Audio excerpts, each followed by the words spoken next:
unfair. It's very unfair in my opinion, but like I said, I'm not going to argue God's plan for him.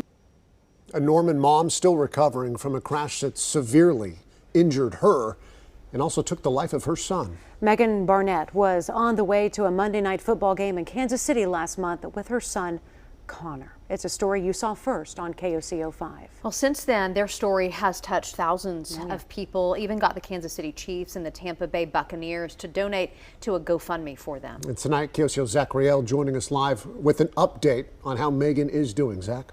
Yeah, guys, let me tell you, Megan is an incredibly strong woman, although she still has a long road to recovery, both physically and emotionally. Megan tells me she doesn't remember much of anything about the crash, but says that she is relying on her faith, her family, and her friends now more than ever. God had a plan for Connor.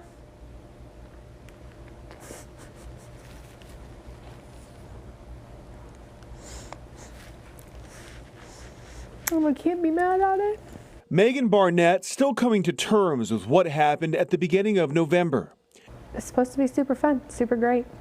She had just surprised her son, Connor Barba, with tickets to the Kansas City Chiefs game versus the Tampa Bay Buccaneers on November 4th. Megan, a huge Chiefs fan, Connor following Baker Mayfield since he was at OU. It was their first mother-son trip in years. Megan says that she was excited to hang out with Connor, but they never made it to Kansas City. The last thing I remember is him putting his bag in his truck from his truck here into my car.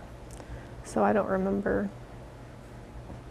any of it. On a small two-lane road, a car coming the opposite way crossed the center line and hit the car that Megan and Connor were in head on. Connor and the other driver died at the scene. Megan survived, but was severely injured. She remembered waking up at the ICU in Tulsa. I was in my room, and I don't remember who I asked, but I just said, Connor didn't make it, did he? While grieving the loss of her only son, Megan's recovery was just beginning. The crash left her with a broken foot, vertebrae, ribs, sternum, collarbone, and face. She was in the ICU for 3 weeks and had multiple surgeries before moving to a rehab facility. It was more than a month after the crash she was finally able to come home.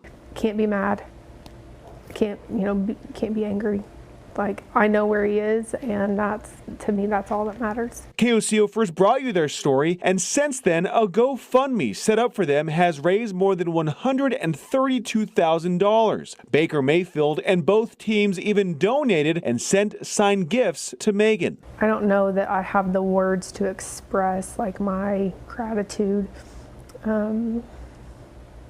for people, and people I don't even know. As much as the money has helped and the gifts have meant, Megan wants people to know that Connor was the best son she could have asked for. But he had that big, huge, bright smile, and just lit up a room. He was just a very genuine, kind person that would go out of his way to help anybody.